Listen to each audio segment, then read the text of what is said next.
एक दिन एक लड़की को शादी करके घर ले आता है। पिताजी, ये मेरी पत्नी है स्वीटी। हाँ? तुमने शादी कर ली? हाँ, शादी कर ली मैंने, दिखाई नहीं दे रहा। और अब से आप फिर से कमाना शुरू कर दो, बहुत बैठ कर खा लिया। कुणाल, तुम इस बुड्ढे को घर में क्यों रख रहे हो? देखो ना, ये शराब पीता है, इसे घर से बाहर निकाल फेंको। अरे स्वीटी, ये मेरे पापा है, कैसे बाहर निकाल दूं? और वैसे भी घर में कोई तो चाहिए ना काम करने वाला, नौकर समझ कर रख लो।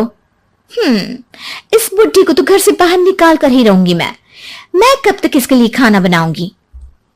स्वीटी एक दिन घर के बाहर पार्क में अपनी दोस्तों के साथ बैठी होती है। तभी वो रतनलाल को बुलाती है। पिताजी, मेरे कमरे में मैं अपना फोन छोड़ आई हूं, जरा लाकर तो देना। हाँ हाँ जरूर, अभी लेकर आता हूं। रतनलाल फोन लेकर आ जाता है। कुछ समय बाद स्वीटी के फ्रेंड्स भी चले जाते हैं। स्वीटी अंदर आकर शोर मचाती है। चोर चोर! कहाँ है चोर? मुझे तो यहाँ कुछ नहीं दिख रहा। अरे ये अलमारी खुली पड़ी है, जरूर किसी चोर ने ही खोली होगी। अरे कौन आया था यहाँ? यहाँ तो पिताजी आए थे बस।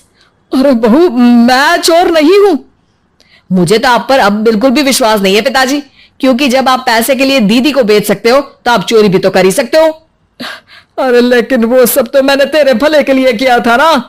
मैं तो कहती हूँ कि हमें इनके कमरे की तलाशी लेनी चाहिए। तुम बिल्कुल सही कह रही हो, चलो।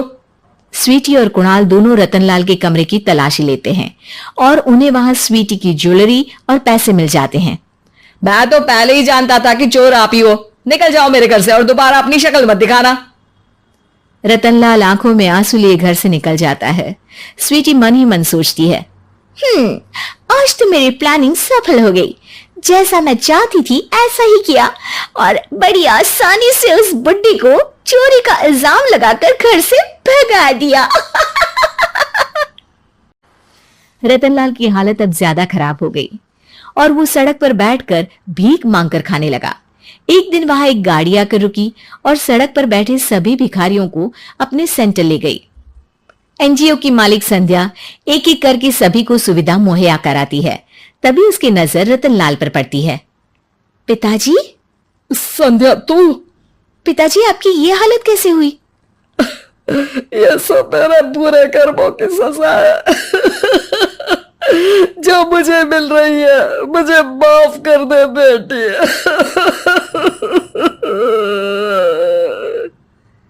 पिताजी, मैं आप पर बिल्कुल भी गुस्सा नहीं हूं, क्योंकि आपने मुझे यहां भेजकर अच्छा ही किया। मेरी जिंदगी बदल गई। लेकिन ये सब हुआ कैसे बेटा? आप ये नए कपड़े पहनो, तब तक मैं योगेश्वर अंकल को बुला कर लाती हूँ। योगेश्वर अंकल? हाँ अंकल। योगेश्वर जी ने तुझसे शादी नहीं की थी? नहीं तो पापा, उन्होंने तो मुझे पढ़ा लिखा कर इस काबिल बनाया है कि मैं आज सबकी सेवा कर पा रही हूँ। रतनलाल पश्चाताप करके रोता रहता है। तभी योगेश्वर भी वहां आ जाता है। रतनलाल जी, आपकी ये हालत कैसे हुई? इतने सारे पैसों के बावजूद भी? क्योंकि मैंने बेटे और बेटी में भेदभाव किया था। लेकिन आपने ये कैसे किया? मुझे ये जानना है, बताइए।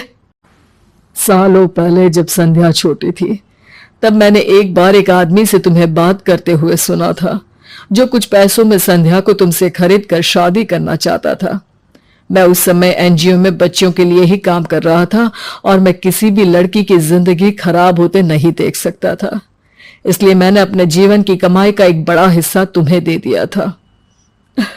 सच में कितना गलत था मैं। मुझे माफ कर दो। अब आप दोनों मेरे साथ घर चलो और आज मैं अपना सच्चा प्रायश्चित करना चाहता हूं। योगेश्वर और संध्या रतनलाल के साथ घर जाते हैं।